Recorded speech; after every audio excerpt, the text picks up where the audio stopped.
A very good morning to all of you. Thank you for being with us this morning. Uh, we have a very distinguished uh, panel here from the Indian Ocean Islands. And just to introduce you, Indian Ocean consists of 6 independent islands and 1 French territory.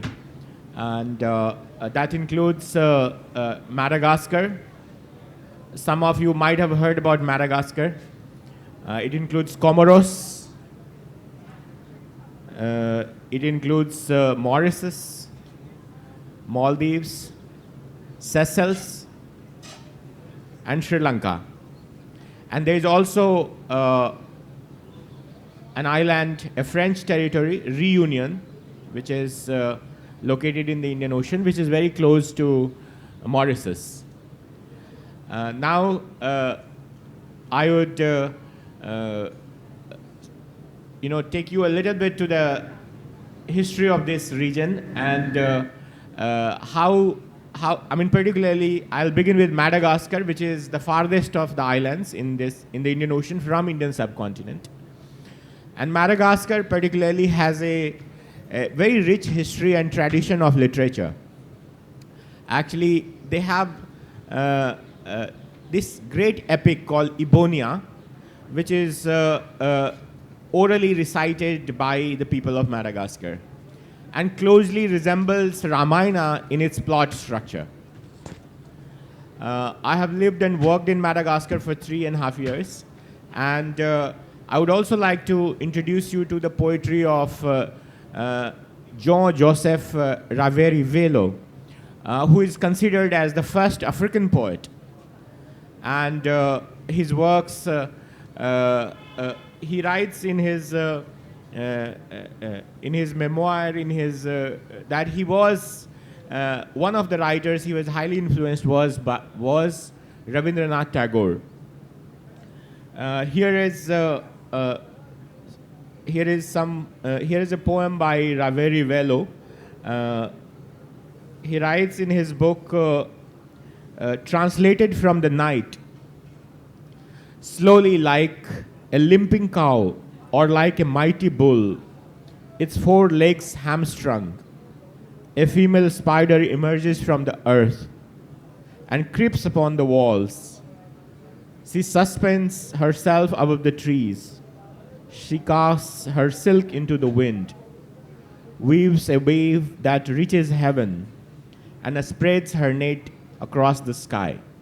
There's a lot of bird and a lot of nature in Raveri-Velo poetry, and so is in the poetry of the Comorian poet Amir Munib. And Amir Munib, he writes about a poem called My High Prod Sailing Boat. You who from that first dawn have been built out of the tree's body with a cry of joy, ringing the alarm of the X, the panga and saber, their courage being their weapon. O daughter of the green Benara, you whom millions of generations have witnessed, have known you, whether Jumbe Fatima, queen of Moheli, or the Sultan of Mayut, I know you have lived through many civilizations. O my sailor, no matter the weather, if it blows, if it thunders, or if it pours, you will return through the long darkness always, with your world shining joyfully at meeting again, after such a long period of absence from familiar eyes. Now I would take you to Anitah, who is from Mauritius, and she herself is a writer and a poet. And to take us, Anitah, tell us a little bit about Mauritian literature. Who are the major writers from Mauritius? What are the major literary works they have done, which the audience should know about? And also a little bit about your own work. Thank you, and thank you, Abhayji, and good morning to everyone. I am from an island. Let me introduce my island to you. I am from the country, the island called Mauritius, a small speck, geographically speaking, in the Indian Ocean, and multilingual, multiracial, multicultural. How it became like that, I'm going to say what I said yesterday in one session, is that Indian people, some 200 years back, some Indian people from some states of India were tricked by Britishers and sent to islands like Guyana, Suriname, Trinidad, and many others, including Mauritius. So I am from that country of indentured laborers. I am the third generation of indentured laborers, those whom we called coolies, those who were called also girmitia, because they had, it was bonded labor. They had signed the agreement. Agreement is synonymous of girmitia, I suppose. Girmitia means the bonded thing that they signed, the contract. So this made my country such a multilingual place. To begin with, it was a French colony, which means that the French people had brought slaves from Malagasy islands, from Madagascar, from the African countries, and the British, who came later on to colonize the country, they brought people from India. We had people also coming from China and from other places for trading purposes, which means that we have diverse traditions, diverse cultures, and diverse languages. Obviously now, there will be writers from these different cultures, from these different languages. I can say about what I can say about Mauritian literature is that it is very young, because it's a young nation. The moment they forgot about their pains and all that, the moment the time came when their descendants became educated and all, then literature started, because we did not have any literature before. So it's very young, but it's very rich as well. I can say it's very rich because of its diversity, because of the various cultures enshrined in there, and especially because of the languages. Which means that I come from a place where if you do not speak more than one language, so you feel marginalized. You have to speak as many languages as possible, but till now we have some 10 kicking and alive languages that people speak and write in Mauritius. I have a poem which I have written on the occasion of the independence of the country. I will read it for you so that you may know about my country more. It is entitled, "This is my country, Mauritius." Yes, this was, this is, this will be my lovely, tiny, attractive country, whose people for Diwali enjoy gato patat. This is something typical of Hindus. While for Spring Festival, we eat gato kravat. This is typical of China. We relish Gato Marie on Assumption Day for the Christians, waiting for Sevai on Eid to come on a tray for Muslim people. When the Kawar merges with the Kavadi, Hindu people take Kawars on their shoulders and go to a place called Ganga Talav, which we believe it is sacred, just like the Ganga in Banaras. When the Kawar merges with the Kavadi, Kavadi is the little thing that people of southern origin, from the south of India, they take on their shoulders and complete their rituals. North India then meets the south in all solemnity. East meets west. the soil knows no rest. While plowing, tilling, sowing, and harvest, a bus trip from the north to the capital gives an air of fancy dress carnival. How fancy dress carnival? Because you'll find dresses from different parts of the world over there. With the Hindu in sari or dhoti wrapped, the Muslims bearded face and cap, the Creole dressed in Western style, the Chinese unending talk and smile. Happily join in this fatherland. I would like to explain this word fatherland. Mauritian people, especially of Indian origin, believe and still accept this fact that their motherland is India.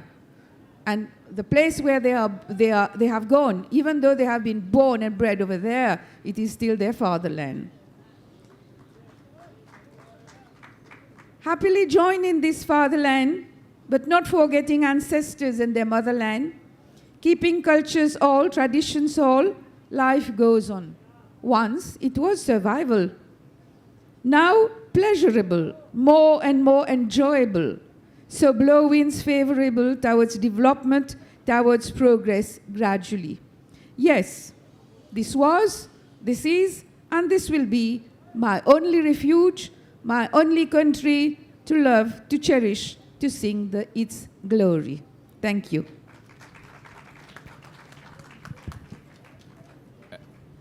Many of you would not know this, but Madagascar, Malagasy people, they have the language they speak. It's called Malagasy. And I found that there's a research done by a Malagasy writer who wrote this book called Dictionnaire Etymologique de la langue malgache, the dictionary of Malagasy language, and which was published in 1951, and it documents over 300 words in Malagasy language from Sanskrit. And as I mentioned, there is also a connection between the Malagasy epic of Ebonia and Ramayana. It happens because the people in Madagascar actually, they migrated from Southeast Asia, most of them, particularly the Merina who inhabit the highlands of Madagascar. So is connection between the language which is spoken in Maldives, Dhivehi, and Sanskrit. Would you like to throw light on that? What are the connections between Sanskrit and Dhivehi? Assalamu alaikum. Namaskar. Kamagani.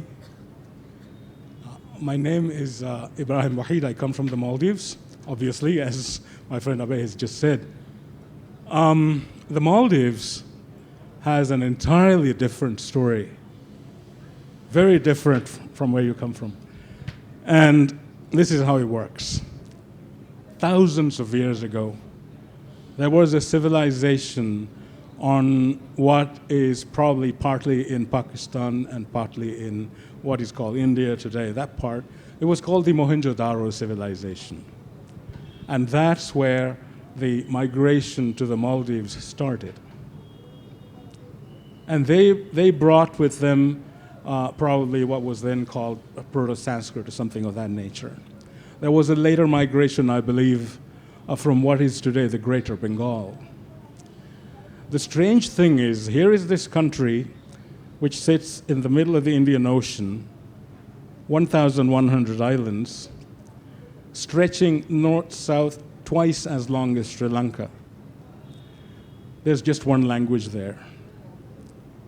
And that language has no relationship whatsoever to the languages to the north, like Tamil and Malayalam and Kannada, Konkani, that. No connection at all. Because our language is Dhivehi. In fact, the official name of the country is not Maldives. The word Maldives, I believe, is a British invention, which you know all about. The official name of the country is Dhivehi Raj. Let me explain that. Divehi is a portmanteau, it's a combined word. The first part, div, it comes from dweep. That is Sanskrit for island. And vehi is veshi in Sanskrit, which is dweller.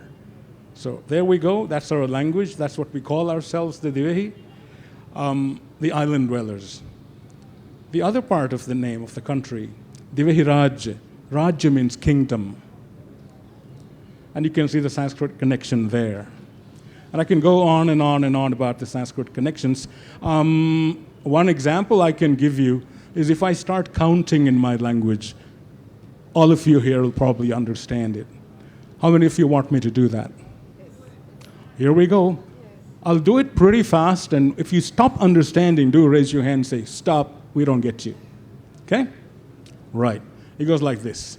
Ike, de, tine, hatare, fahe, hae, hate, ashe, noe, dihe, egar, bar, ter, sad, fan, sol, satara, sara, onoe, vihi, kais, bais, tevis, tawis, fanse, sabbe, sataris, satravis. Does it make sense? There you go. Right? Let me try this. Mage namaki Waheed. How many of you understood that? My name is Waheed. Bingo. There you go. Do you see the Sanskrit connection? Thank you. Also, if you can throw some light on the Maldivian literature, who are the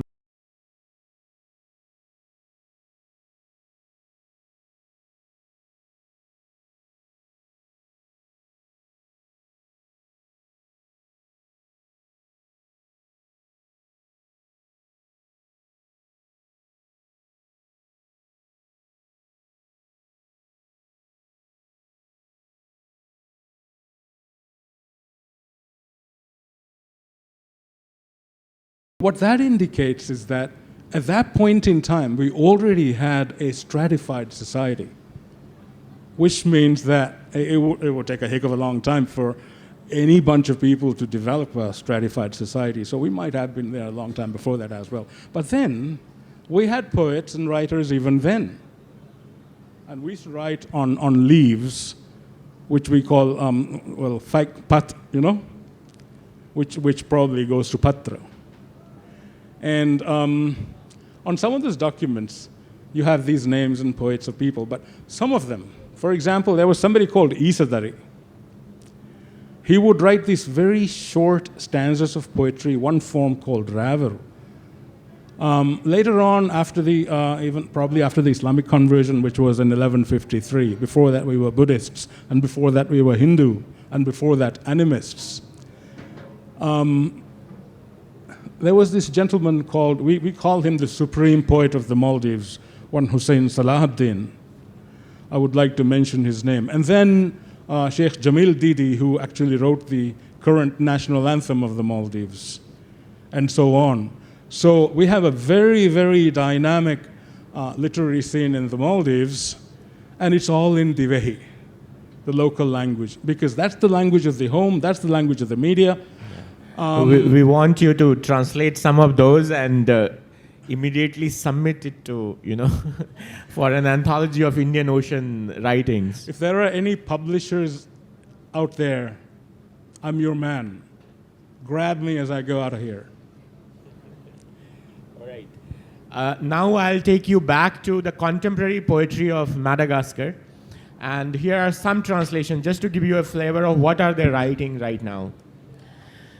Here's a poem called Behind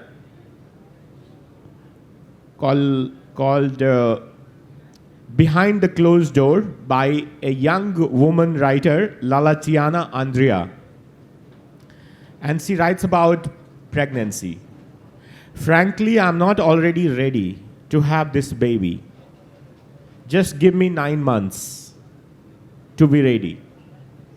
1 month to ignore the fact, 2 months to achieve all my goals, 3 months to deny your presence, 4 months trying to fix my sadness, 5 months to start cleaning the mess, 6 months to rest, 7 months to celebrate your presence inside me, 8 months to calm you down, 9 months to wait for your arrival.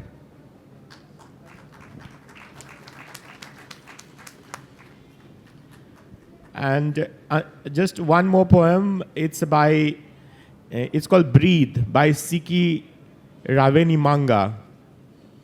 Myriad possibilities, even among the rocks. My cactus in bloom. Breathe. Hopes of old distilled into the desert. Ever in bloom. Breathe.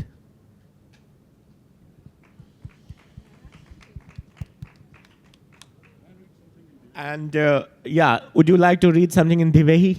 Your own work or work of someone? Here's a small exercise again for you guys.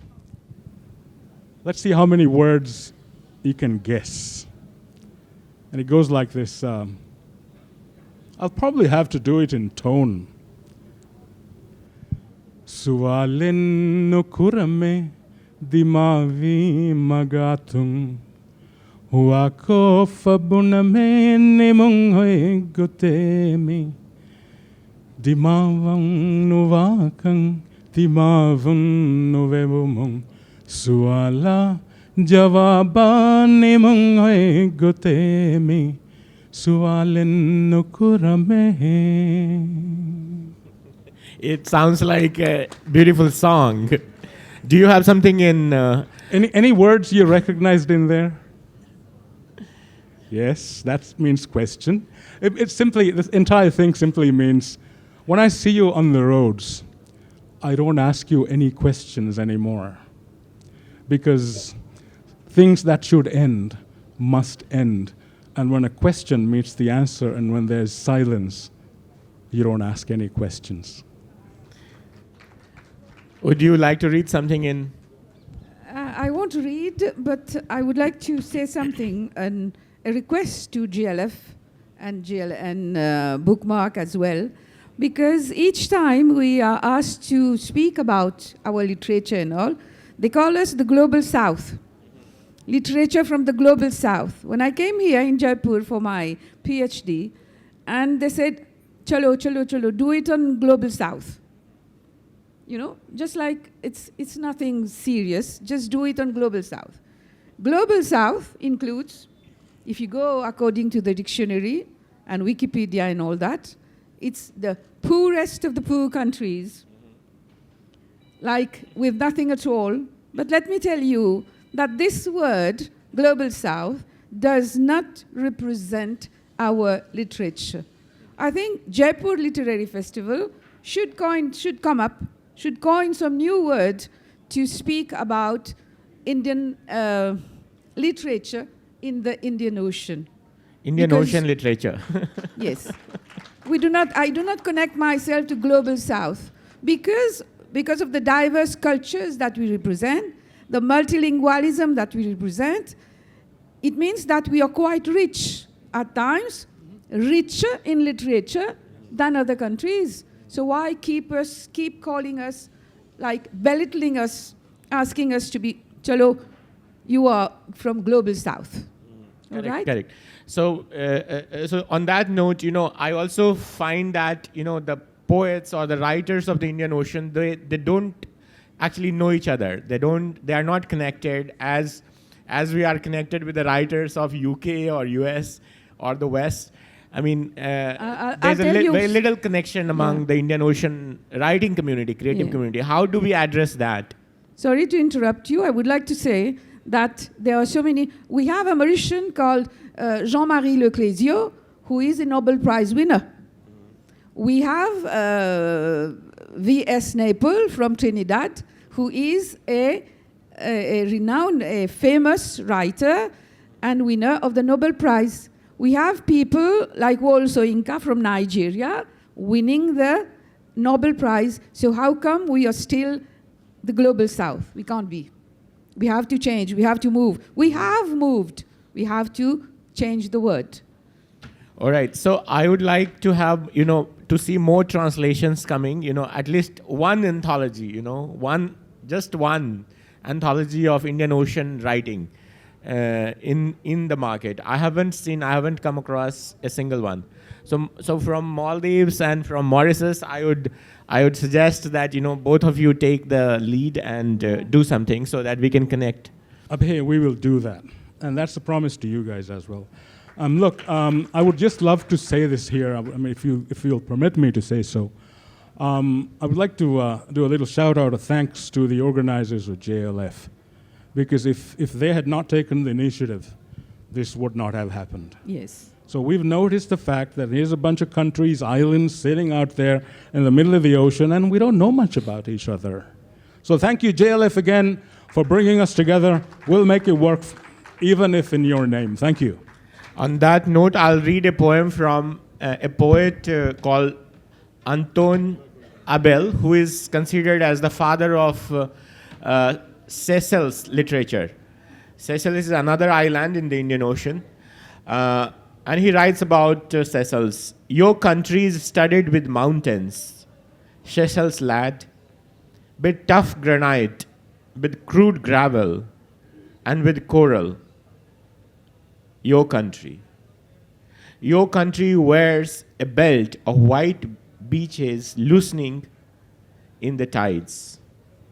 Your country. Were you speaking about the Maldives, Abhay? Are you going to read some poet, one poet from Maldives, not yourself, but somebody else? No. Let's. I think we're running short of time, so maybe Q&A. No, we have time, but let me also take you to Sri Lanka, which is also in the Indian Ocean, and very little is known about. In India, we know. Maybe we know the novelists from Sri Lanka, but we don't know the poets. So here is a poem called Words for the Sri Lanka Tourist Office by Indran Amirthanayagam. The king cobra slides through our jungles, and tucked in bushes by the river banks, the grand cabra goya holds court among lizards. But if you want to swim at Mount Lavinia or fly kites on Gal Face Green or ride horse carts in the Jaffna Peninsula of your ancestors, or bear a child in Colombo General Hospital, or sleep in cinnamon gardens under a mango tree, or beg in the Borella market, or ride for historical reasons on petrol boats in the bay, or stilt fish off Matara down south. Just remember, here everywhere, there is only man burning and woman burning here everywhere. In shallow graves, in deep graves, floating out of salt water, washing down the sands. The dead have tongues. The dead have ears. Tongues are speaking to ears. What are they saying? What are they saying? Tell us, brown bear bolting out of your cave. Tell us, leopard leaning on your branch. Tell us, flamingos, bend your necks and pour wine. Pour wine. Hippos, kingfishers, cranes, have you got your messages on the bill? Are you ready to sing? Are you going to sing? Monsoon, are you going to sing? Monsoon, are you going to sing? Monsoon. I think Abhayji should remind the audience that he has been the ambassador of India to Madagascar. That's why he knows so many countries in the Indian Ocean. That's great. And I would also like to read from Monsoon, actually. You know, the monsoon wind actually connects Indian Ocean islands with India, Indian subcontinent. And it originates near Madagascar.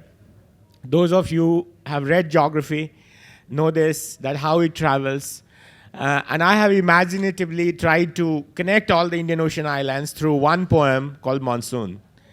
And it's a so I would read the part, relevant part. It begins with these lines: I wake up with your thoughts, your fragrance reaching me all the way from the Himalayas to the island of Madagascar, brought by monsoon from the blessed Himalayan valley to the hills of Antananarivo on its return journey. I dream of you every night. The shimmering dawn snatches my dreams, but the morning breeze comes whispering your name, permeating my being. With your thoughts, only your thoughts, my love. And here is the part where colorful Mahafali tombs dotting the countryside, erotic Sakalava sculptures arousing longings in mind, innumerable sculpted rock temples at Isal, each one a homage to Lord Pashupatinath. The rich dialect of the old Gujarati, still spoken here with great zeal. O Monsoon, I urge you to carry these to my love in the pristine Himalayan valley.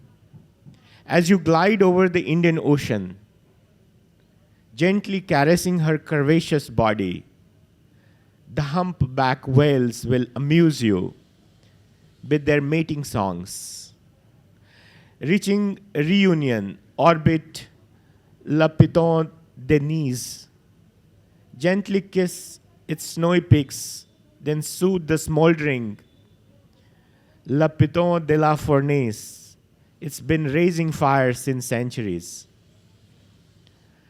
Absorb the bleed spirit of Mafate, celebrate the freedom of the maroon slaves, then rest for a while in the picturesque caldera and listen to the soothing sounds of Silaos. Upon arriving in Idlik, Mauritius, you will be greeted by Le Morne, Brabant, home to rare Boucle d'Oriel and Mandrianet flowers. Rejuvenate them with your rain showers. Black River gorges resembling an enchantress, and the seven-colored Princess Chamarel will captivate your heart. Frolic with the pink pigeon before they vanish forever from the earth. Fondle the giant lilies at the pamplemousse. Gorge yourself to the rich Mauritian rum. Steal a glance at the sensuous beauties reclining on the white sand along the blue ocean.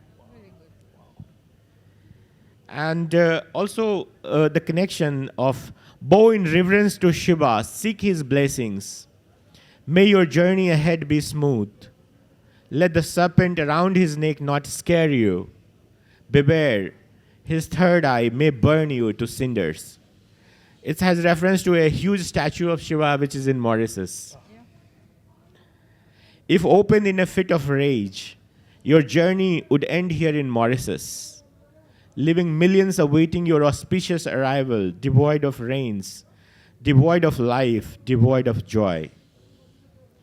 So the monsoon travels to all the Indian Ocean islands, including Seychelles, Comoros, and then it comes to Maldives.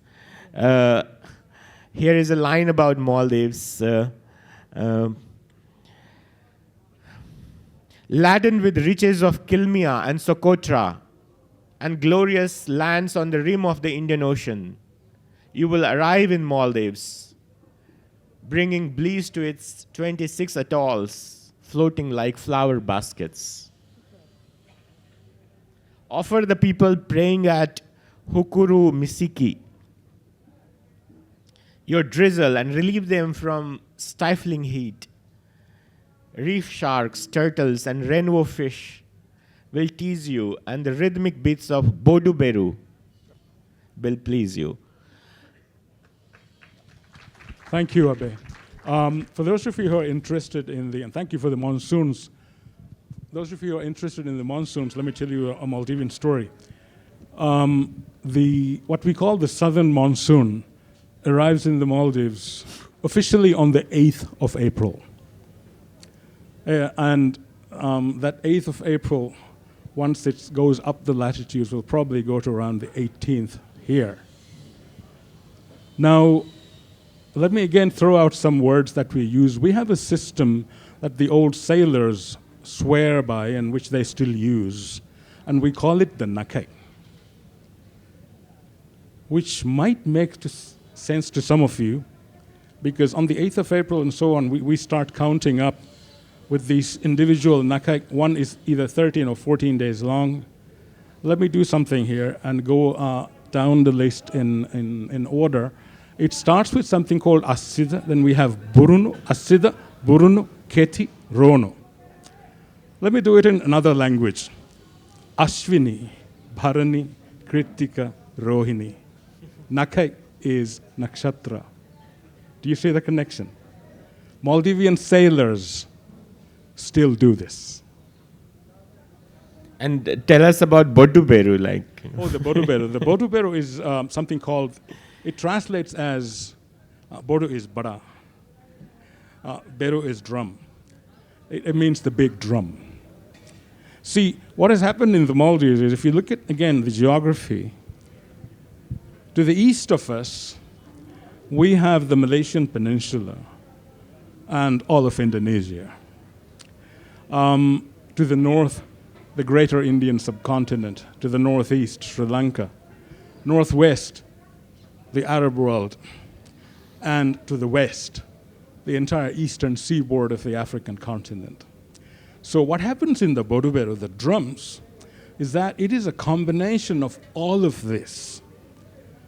Very rhythmical, drum-based, but all the chants sound Eastern. Mm-hmm. My only recommendation, if anyone is interested in the Boduberu, is please come over. I'll be your host. Great. Thank you. Wonderful. Would you like to say something? Yes, I would like to add here that the focus has been so far on poetry. Mm-hmm. So you must have been thinking that we write only poetry. Concerning Mauritian literature, we have novels, we have great dramas, we have translation works, we have history of the country and many other history of the world as well. And we have many other genres which suit every reader. It's not only poetry. And I would like to add that in Mauritius, we do not have a dearth of publishers, even though it's a very small country. I said it yesterday. It's a country of slightly higher than 1 million population of only 1 million, and it's very nice to stay. And what I was telling you is that there is no dearth of publishers, no dearth of printers, but there is a great, immense dearth of readers. I would like to have your comments, if ever. Yeah, if Mauritius takes initiative to publish the Indian Ocean literature, yes, literature from the Indian Ocean islands, I think that would be an amazing initiative. Yes. And I would also like to ask briefly both of you this question: what is it one common thread or one common element that connects the Indian Ocean literature? I mean, what is the major theme in Indian Ocean literature? I think it's the big migration thing, because in the Indian Ocean we have so many islands, and so many islands were uninhabited in the beginning, and there were people who were sent to inhabit them and to work for them and to make them prosper, all right, from people from other countries. So this is what makes most of the literature, the great migration thing. And then there will be racial prejudices, racism, because this cannot be denied, that there has always been and it will always be the great barrier, the great difference between the white and the black. And nowadays, there's a new thing which has been termed, it's the slightly fair against the slightly dark. All right. You see? Oh my God. Yeah. En Maldives, avec la différence. OK. Très bien. What happens in the Maldives is entirely different. OMG. I think it's something to do with island survival. Yes. In fact, unlike most countries in our part of the world, in the Maldives, we're actually encouraged to get married outside the biradari. And it's all love marriage, no arranged marriages at all. And in fact, our parents encouraged us to get married overseas. So that difference is there. So the racial thing And migrate. doesn't quite work. As far as migration is concerned, we continue to do that. We continue to do that, except it's always inwards. You see, we're just 500,000 people there, and we're still encouraging people to come. 1,100 islands, only 198 are inhabited. So, you're interested? Come on in. There will be no racism whatsoever. Plenty of space for everyone. Plenty of space. Yeah. We should not forget Andaman and Nicobar also. We should have some poetry from there. And I encourage you to look for poetry from Andaman and Nicobar. But I open the floor for questions. I would be happy to please only ask questions, no comments, please. Yes. It's been 75 plus years of Indian independence. And it's time for all of those who were taken by the British and other colonial powers to different parts of the world and just dropped off, and never to be able to return. And I'll explain my personal experience. When I went to Africa, Cape Town. What is your question, ma'am? What's your question? Yeah, so is it time for India to reconnect with all these people whose hearts are Indian? I'll tell you one thing. A former Prime Minister of India, I'm sorry if I'm wrong, Prime Minister or President of Prime Minister of India, Mr. Vajpayee, he said something to the Indian diaspora one day in a conference. He says, India is like the big banyan tree, and its roots blossom everywhere. No, its flowers and its branches blossom and bloom everywhere. But the roots will never deny the Indian diaspora. You are always welcome. Right. Now there. Yes. Hans Jakob Fridlund from Norway, which means I'm white. I'm from the global north. I have a question about, I have an observation. I want to have your eventual comments on that, because I'm coming from a seafaring nation. Like it was binds together the nations around the Indian Ocean. And what we experience is that literature and history is often written by the sedentary people, those living on the landmass. The experience of the seafarers or the experience of the nomads is not getting the same traction and attention. I don't know for which reasons, but it's easier to write history from a firm earth than from the ocean deck. So is this something you also experience when you're trying to highlight literature from the Indian Ocean? Thank you. I think, she answered that question during her talk that, actually global south is actually global north when it comes to literature. It's the other way around. So most of these islands actually have very rich literature. As I mentioned, Madagascar's poet, Jean-Joseph Ravary-Velo, is the first modern African poet. And Madagascar has a very rich cultural history and treasures. Maldives, as he sang the song, which was so beautiful, and so many other literary, masterpieces, which we would love to see soon from Maldives and Mauritius. I think there's a language barrier because most of these islands, except Maldives and Sri Lanka, they speak French. And the translation does not come to us because there's not much translation I mean, I tried to translate Malagasy literature and put a whole anthology on Malagasy literature, but it's hardly translated into English. It's mostly they mostly write in French or in Malagasy. So, but there's no dearth of literature. I mean, Anthony poems, which have been of Madagascar, have been translated by Leonard Fox. It's so good. It's so amazing to read it. If you read it, you will feel that you are in a state of bliss. They are so good. And these poems were written long time ago. So, but Madagascar is a large island. It's larger than France, actually.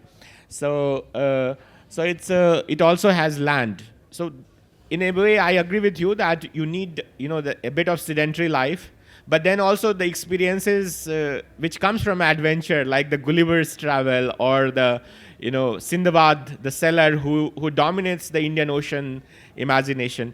I think these are some examples. Thank you all for being with us, and thank you, both of you from Maldives and from Mauritius, for joining us for this wonderful session.